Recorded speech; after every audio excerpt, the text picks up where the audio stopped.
hopefully we'll make it through and be just fine. Okay, so you should be able to hear me better, and let's change to that and see. Oh, I think we'll be able to work with that. Move it up a little bit. I see all kinds of stuff on the table today. I usually have a pretty clear table, but today it requires a lot of stuff.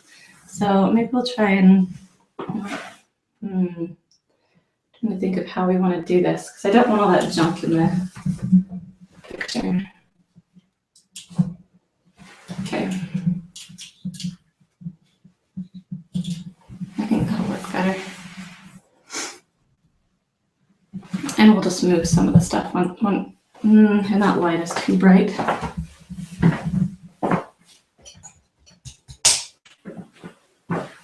Okay, good.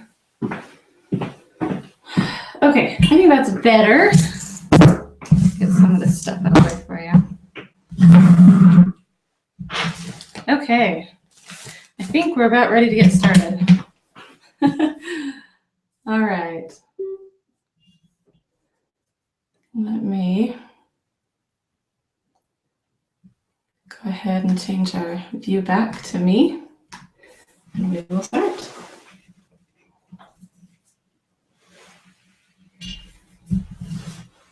Okay. All right, here we go. Oh, I forgot to tell you, if you're new, there's a chat box on the side, and go ahead and, oh, I'm sorry that there wasn't sound before. I have my microphone in now. But yeah, go ahead and there's a chat box on the side. You guys can go ahead and sign in there. Signing in through Facebook is probably the easiest, fastest way to get signed in. But go ahead and sign in and say hi. That's why we do this live. A lot of cake decorators do videos and things like that, and everything that they do looks so amazing and spectacular.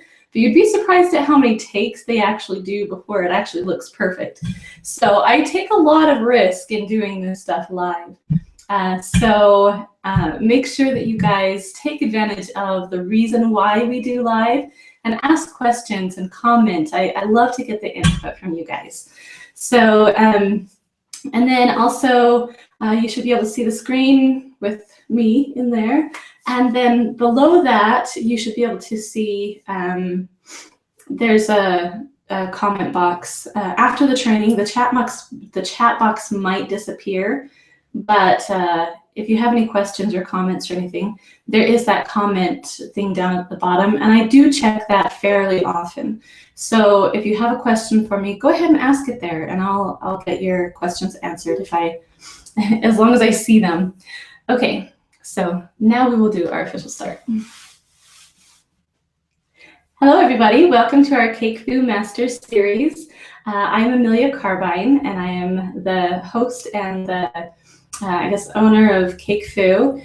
And I love doing what I do, and I'm so glad that I have such support with all of my followers and those of you that come out and watch me every time. I just really love and appreciate all of you guys.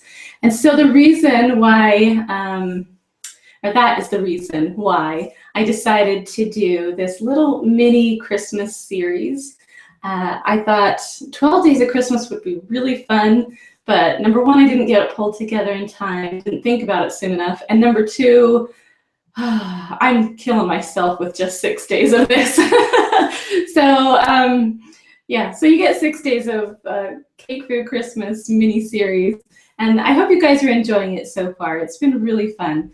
And basically what I have to share, I try to do within like a 10 to 20 minute or 15 to 20 minute time frame, so that it's just kind of a mini course. So what we're going to do today is a little Christmas tree. You can see that. It's a little mini Christmas tree. It is actual cake. And I'm going to show you guys how to do this out of cake without having to sculpt, having to waste a bunch of cake batter or actually made cake, you know, that kind of thing. So, and then I'm going to show you how to decorate it. So it's really cute and really fun. So here we go. First, I'm going to talk about what you'll need. To get the baking part done, you will need some mugs that are oven safe. I have seen people use like mason jars for oven for baking. I would not recommend it. It's not recommended by Mason and Ball companies that make the jars because they're really only recommended up to about 250, 300 degrees. And we bake cakes a lot higher temperatures than that. And so, and also a mason jar's heat is supposed to be lower. I mean, not lower, it's a different kind of heat. Wet heat and dry heat are very different. So if you do use mason jars, it's your choice. But I highly recommend that you use a mug that is oven safe over the mason jar because you run the risk of it cracking or shattering and just ruining your cake. So you probably can't see, but on here it says that it is oven safe up to 450 degrees. So not all mugs have that guarantee on it. So I would look for that. And also I'd look for one that's extra tall for what we're doing. So I found these at Walmart. They're the Better Homes brand. I think that they are perfect for what we need today. Okay, the next thing is some cake batter. I have some cake batter just put into a piping bag. You don't have to put it in a piping bag. You can just pour it. But for ease of today and not making such a mess, I put it in a piping bag. You'll also need some parchment paper. You can buy parchment triangles. Wilton has parchment triangles. I don't know if any other companies do, but just regular parchment is fine. I'll show you guys how to make it into a triangle. And I'm sure you already know how because we use parchment bags a lot.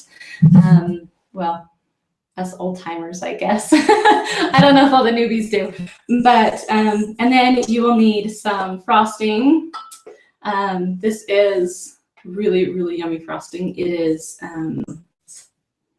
I can't even think of what, eggnog flavored. Yeah. So, and I may just put up a recipe for that on the website. I think it's really, really good. Okay, and then also you'll need some fondant, green fondant, whatever color you want. It's a tree, so I'd go green. Some kind of a way to cut, like a rotary blade. You want a sharp edge, X-Acto knife, scalpel, whatever you use. A ruler of some sort. A rolling pin. Little one's fine. Let's see, a fondant smoother. A sharp knife. That's actually for the beginning part. And then your decorations. So I actually used an airbrush on mine to get that shine.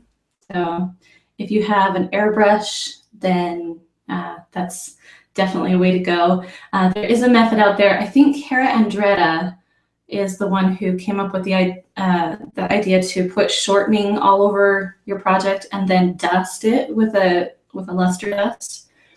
Just a really, really thin coat of shortening. And I would imagine that would give the same effect. It's really cool. So I would check that out if you don't have an airbrush. Okay, I think that's about it. So we can go ahead and get started. Let me change the angle of the camera really fast and we will do this. Okay.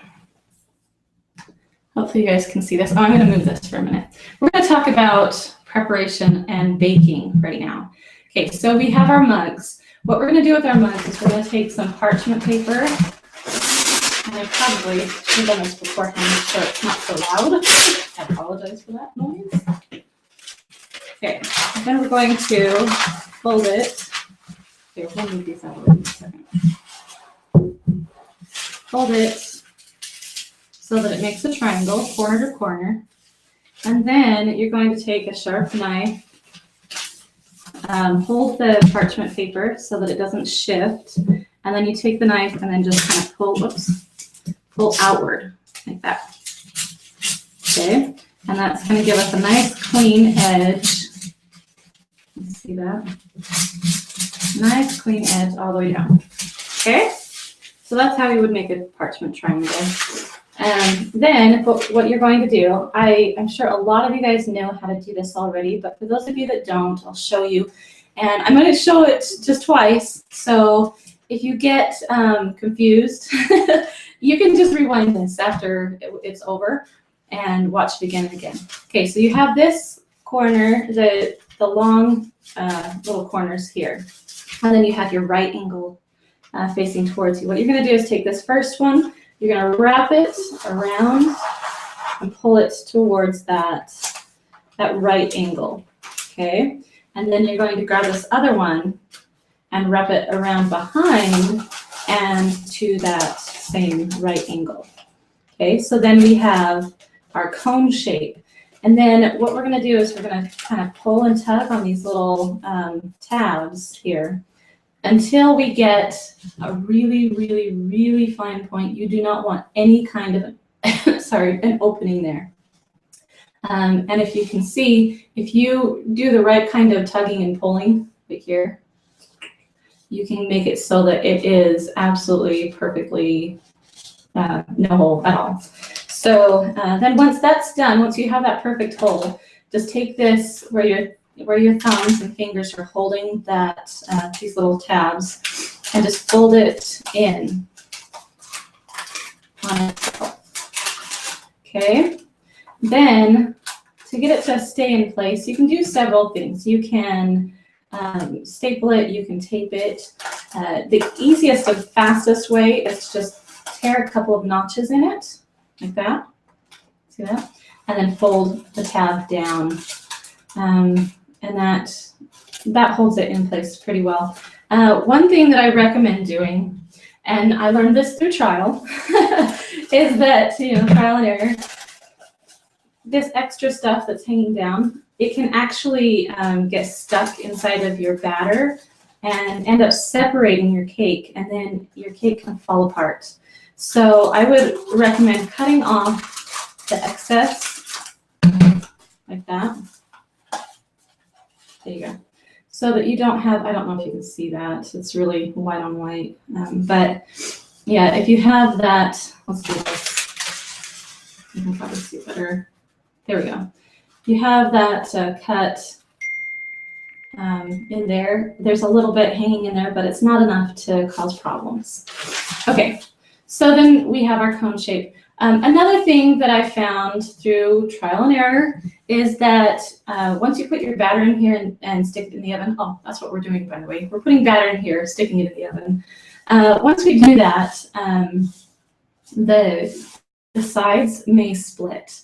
Even with this here, holding it in place, in the oven, things shift, things move, cake is expanding, and it can pop open, and then it's ruined. So I haven't tried it with tape yet, but if you stick a piece of tape or a couple of pieces of tape on it, it should hold through the baking process, and you shouldn't have a problem. So we're going to do that. You can do one piece, couple of pieces, and then you're just going to stick it inside of your mug like this. And that's what the purpose of the mug is just to hold your cone into place. And so when we pour the batter in here and bake it, it's going to be in the perfect shape of a cone for our Christmas tree. Okay, so that's that. I won't do the second one. If you need a refresher course on folding parchment bags, you can rewind to the beginning and watch that again. Okay, so then we move on to, now that we have our cone, and I apologize for my cone, that it had a perfect little tip on the end of it, and then my little boy pulled it off. So I don't know what to do with him. He ruined my project yesterday, attempted ruining it today. We need to have a talk, I guess. Anyway, so here is our cone. It is glued on, I guess, with some frosting so that it's nice and first, it's on there, I guess I should say. And I'm going to move this cake to the side Okay. And okay, so then we're going to just frost this part. Again, we've got just some buttercream frosting. This is I let it sit out, so it's kind of a little bit lumpy and stuff. Hopefully that'll be not a problem. Okay, so yeah, this is I keep forgetting, eggnog flavored, which is really yummy. And yeah, it's got some like rum flavoring in it, and it's got some nutmeg. It's just a really good combination. It's the way that you would make eggnog, basically, but just add it to buttercream instead. So, all right, so then we're just going to take our cake and we're going to frost it. It has set up quite a bit. You want it to be nice and thin, your frosting, because otherwise it's going to be really hard to get it onto the cake. So, and make sure that when you put this cake down on your tiny board here, that you put it on a little bit ahead of time so that it gives it time to set, so that it's firm and on there, because otherwise it can slide around and you have issues. So what I do is I stick it on, and then I stick it in the refrigerator and let it chill for a few minutes so that it's nice and firm on there. Okay. All right, and we'll do our best to get a point on this thing. Grr. All the rest of my kids understand that you just don't touch mom's cake stuff. But I guess he just hasn't figured that out yet. Okay. And also, you want to make sure that your cake is fairly nice and chilled. I pulled it out of the refrigerator a little bit too soon, and so it's getting pretty soft, as you can see. Just as I'm doing this, the cake kind of moves with the with the spatula, and that's yeah. Okay, so you just get the frosting on there, and then you just kind of smooth it out as you go along. Okay, you see that? Keeps going back to my. Okay, so we've got that all done, basically. And it doesn't have to be absolutely perfect. The more smooth you get it, the easier it is to make the fondant smooth. But I understand completely that this is kind of an odd shape, and it's not the easiest thing to get a perfect, oh, look at that. Okay, we're not going to get a point on here. Sad little tree without a point. Okay. So yeah, keep your cake away from your babies. Okay. All right. I think that's as good of a point as we're getting. Oh well. And that's, like I said, live. If I was recording this, I'd do another take, do another cake even.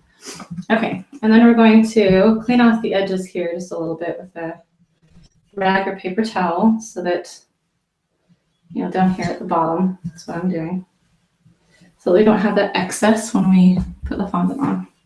Okay, so then is our fondant application here.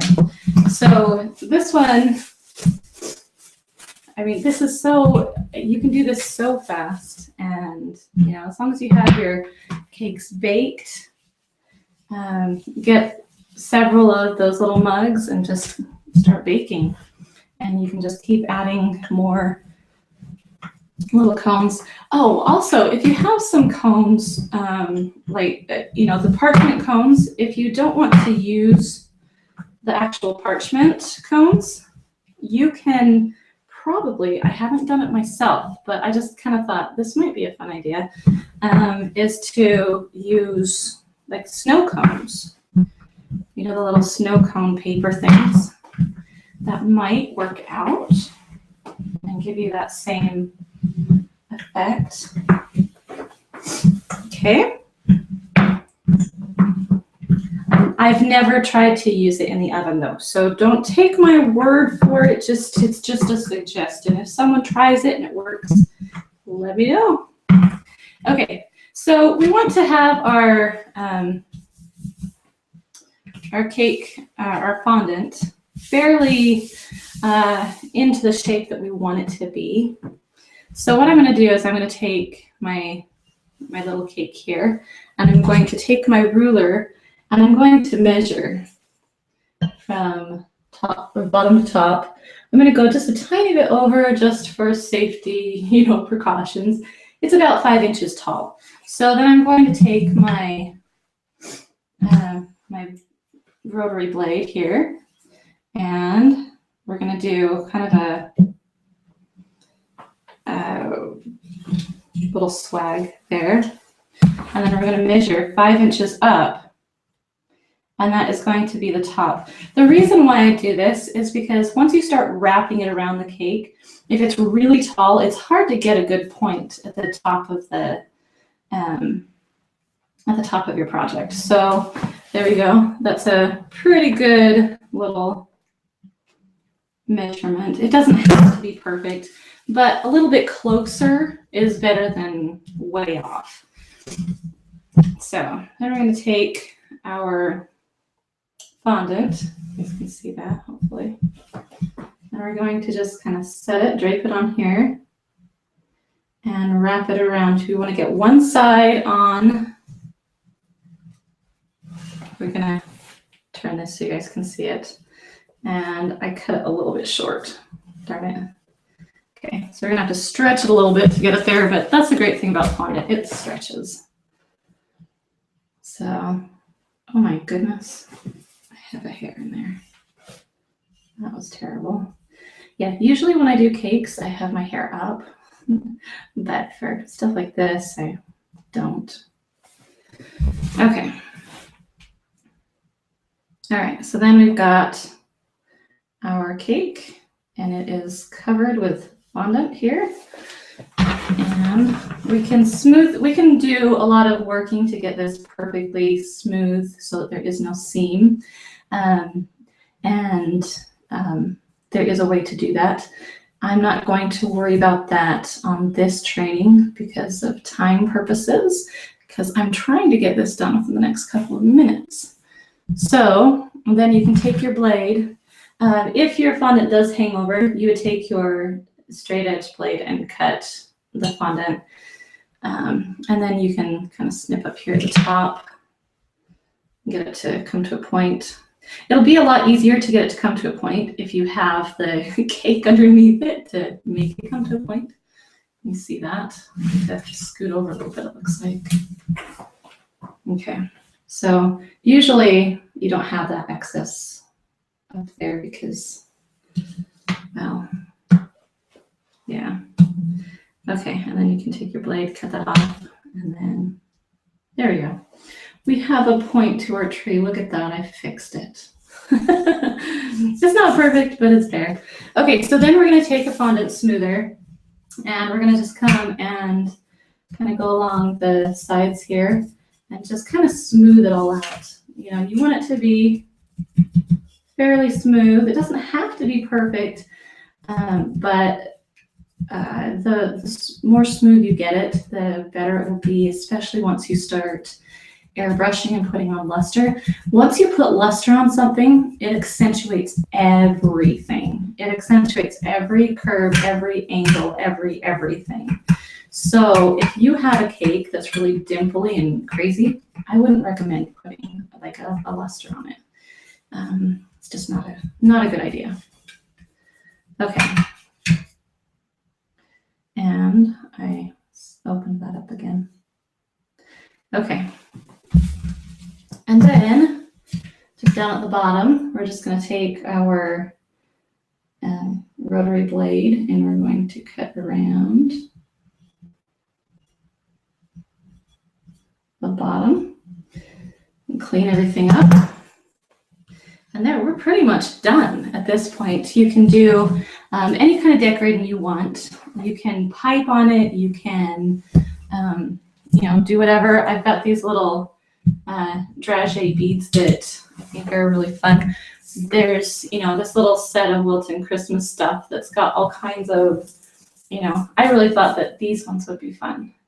Or these ones with the little white stars and stuff and speckles. And they're just all fun. But that would be really fun to decorate the tree with if you want more color, especially the, you know, the red Christmas color. I think that would be really fun. But what I'm going to do is, well, you know what? Maybe I will use that. I'll use these ones right here because it'll be fun. And I already have one with the dragées. So as you can see, here's the one with the little dragée beads. You can see that is quite the glare from my lighting. But yeah, that's that one. So basically what I did with this one, and I'll show you with this one, it's basically the same thing. But after I airbrushed it, you let it set for a minute, but before, you know, while it's still tacky, but not really wet, while it's still tacky, you just kind of take your cake, tip it over on the side. That's why you need to make sure that it's nice and stuck on the bottom. But you just tip it over, and then you take a little handful of your dragées and kind of just sprinkle them on. And it is really random, you know, it's not perfect by any means. And, you know, you can do perfection and some kind of a pattern if you want to, but definitely not necessary because it looks really cool that way too. All right, so what I'm going to do is going to take my airbrush and some luster spray.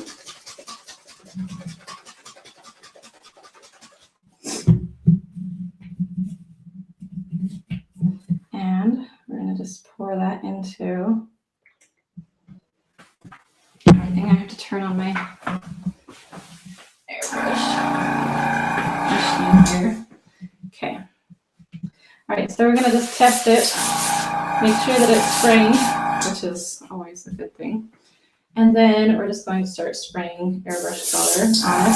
You can go top to bottom, side to side. I think top to bottom is probably the best way with a Christmas tree because if you go side to side, if you're not absolutely perfect, you're going to see all those little lines and imperfections. So top to bottom, just you start your pressure, go down to the bottom and let go. You don't want to just be up and down like that. Because then you get a concentration down. Oh, should be wearing a mask. And don't do that constant spray. That's what's causing my coughing right now. Also a airbrush booth, really nice. But yeah, stopping and starting your pressure, it wastes less of the airbrush colors and gets less in the air and less concentrated on the tops and bottoms or side to side. So just little spritzes of it. Okay. I think this goes all the way around. And I can just a tiny bit on the bottom. Okay. And then we are good with that. Let's set that down on the side for a second here. Okay, and then we're going to take our sprinkles. I think I'm going to do these big ones. I think they're fun. Okay, so I'm going to dump those out. Oh, that's a pain. Can you tell I don't use these very often? It's mostly just I don't know. I don't use the extra stuff very often. I'm very from scratch, I guess. Okay, so we're gonna tip it on its side, and then we're gonna very lightly. Oh, make sure I should have. I should wait a second because if you have too much of your airbrush on there and it's wet, you're going to have some issues. Move all this junk out of here so it's not so cluttered. You're going to have some issues with it kind of dripping down. So while I wait for that to dry, I'm going to turn off my airbrush. Okay. Also, for some reason, the top dries faster than the bottom. Maybe because the color kind of settles down. So make sure that you get the top first and then work your way down. Okay. All right, so just a couple little sprinkles here and there. We don't need anything too, I mean, you can get it super concentrated if you want. You know, they use sprinkles like this to do like a really cool sequin effect. So basically you would just take these and cover the whole entire thing with it. And then, you know, the trend is to airbrush it or paint it silver or gold. Super cool. I'm sure that you guys have all seen that because it is really trendy right now. Okay.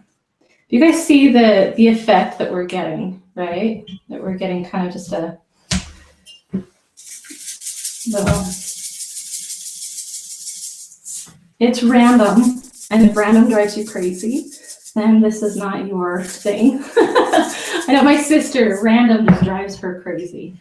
She has to have everything perfectly symmetrical. And so this would not be her project. She would not like that at all. But, you know, so if you're that person, you can, you know, do some symmetrical designs on it. It's just going to take you a little longer. So, but there you go. And if you, once you're done, see, I think that's pretty good right there. Once you're done, if you find any bare spots and you just think, oh, it needs a little something, you can just take one, stick it on. Be very careful because with airbrush colors, once the color is there and you wipe it away, it's going to be really, really hard to change it and make it back to the color that it was originally. So, all right, so there we go. That is our cute little Christmas tree. Isn't that fun, you guys? And yeah, I think that that's just a really fun project, something pretty simple.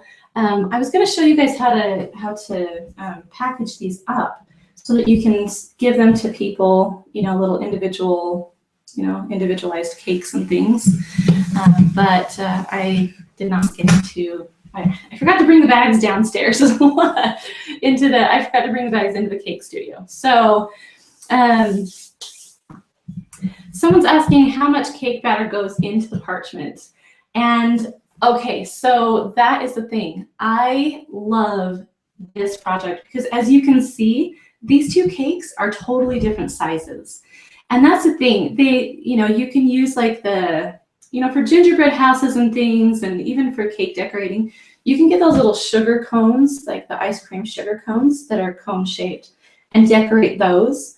But they're all going to be the same size. They're all going to be exact, you know, sizes. With this, you can do, I mean, really small trees, really tall trees. It really is totally up to you how much batter you want to put into it. One thing that I would recommend, and I'll here switch my camera back really fast.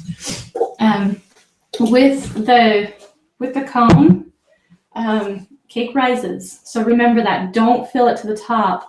I would fill it maybe 2/3 full if you want it to come up to pretty much close to the top. I would not come above, like right, you guys see that, about there. If you come any further than that, you're going to have it spilling over. So yeah, that's about where I would recommend stopping. But you can, you know, fill it up to here if you want a little tiny tree, or you can, you know, fill it anywhere in between. And that's the great thing about this, is that you can get all different sizes of little trees. So, I mean, if you want to be exact, you can do, you know, perfect measurements. And that's another thing, I forgot to fill it. So, okay, so we're gonna just really fast, I'm gonna snip off a little bit of this. You don't have to put it in a pastry bag. It does help it get down into the cone, but I'm just going to squeeze in. I don't know if you guys can see that. I'm just squeezing it into the bag. Let me just adjust my hand here. Okay, and then eventually you'll see the batter coming in. There you go. And just kind of fill it up. You can pour this in. You don't have to put it into a parchment bag, because seriously, it's pouring from a parchment bag or from a piping bag to another piping bag. So it is a little bit silly. Okay, so There you go. That's probably, that right there is the fullest you would want to go. Any more than that, and you're going to have spillage. I don't know if you can see, there's a line right there. So yeah, make sure that you don't have it above that line. So there you go. Let's see. Do you have any more questions? Nope. Just said thanks for the batter info. Okay. Well, do we have any more questions before I take off? I think this was really fun. I hope you guys enjoyed this training. And like I said, if you missed the last two, go ahead. There's down below this screen, there is a link to go back to previous trainings, and you can just click back and go back and watch them. And if you were late coming in, well, I was late coming in, but if you missed the first part because I didn't have sound, there is the second day 2 mini series training. It's about 40 minutes long. I talked for like the first 20 minutes. So if you want to see just the project, skip forward to about 20 minutes ish. I didn't check the numbers perfectly on that. Okay. Oh, and then there's one more thing I wanted to remind you guys. For those of you that missed day 2, and day 1, I mentioned it, but day 2, I had it all up and ready to go. But here is a link for you guys. It is for a class. It's kind of like an extended version of this. So what I'm going to do is I'm going to go into, this Christmas tree idea and cone-shaped idea. And I'm going to do some really, fancy designs with the cake, with the Christmas tree. And also there's another project that I thought would be really fun for this same cone shape. It's going to be really cool. And I'm basically taking all the projects that we're doing the 6 days and doing kind of a remix of all of them, or upgrades and making them bigger and better. So with the angel, I think I might do like an entire nativity scene with the day 1, we did a wafer paper bow, really cute, and just show you guys how to dress that up. We'll do a couple of other 3D wafer paper projects that should be really fun. So go check that out at this link. It is cakefu.com/Christmas class. And I think it should be a lot of fun. We're going to have it on Monday. And if you can't make it there live, but you still want the class, you can purchase the class and you'll be able to watch it whenever it's convenient for you. But being there live, you can ask questions just like today. So, all right, I hope you guys enjoyed this little class, this little mini series. And I'll show you guys one more time our cute little Christmas trees. Aren't they so cute? I just love them. And I think that this is going to be my little goodie that I'm going to give to my neighbors next year. Well, maybe I could do it this year. We'll see. But yeah, these are our little goodies. Package them up. I'll tell you, Wilton has these. That's where I got these little circles. There's a little package from Wilton that has these little circles and then little baggies. And then they have little ribbons to go with it, but it's just plain white. So I thought, take this to some fun. This one's got silver spots on it. I don't know if you can see that. Silver spots and some red. Just some fun other ribbon. So you would take this, stick it inside, once it's all dry, obviously, stick it in the bag and then tie it at the top with this cute little ribbon. And I mean, there you go. That is just a perfect way to give somebody some cake, because that's what we do, right? We do cake. So give somebody some cake, or you can make these, mass make these and put them in your shop or whatever to have other people give these as Christmas presents. I mean, this right here, I mean, I think that anybody that saw this little display here would definitely want to buy these from you and give them out to their friends for Christmas, those that don't do this kind of stuff. So perfect little extra income for you guys for Christmas time. So, all right. Thank you guys. Thank you so much for coming. And again, go check out that class, and hope you guys have a great day. We'll see you. We will not be having one of these mini classes tomorrow. We won't do it over the weekend, so we'll start again on Monday. We'll have the mini class on Monday, same time, 11 o'clock Pacific time. Go to half hour after, and then at 12 o'clock Pacific time, we will be doing the actual extended class. So so you can just kind of stick around and you know, keep up on the class if you would like to. And then we'll have one more on Tuesday, and that's it. So yeah, Merry Christmas, everybody. Have a great day, and we will see you all tomorrow. Bye.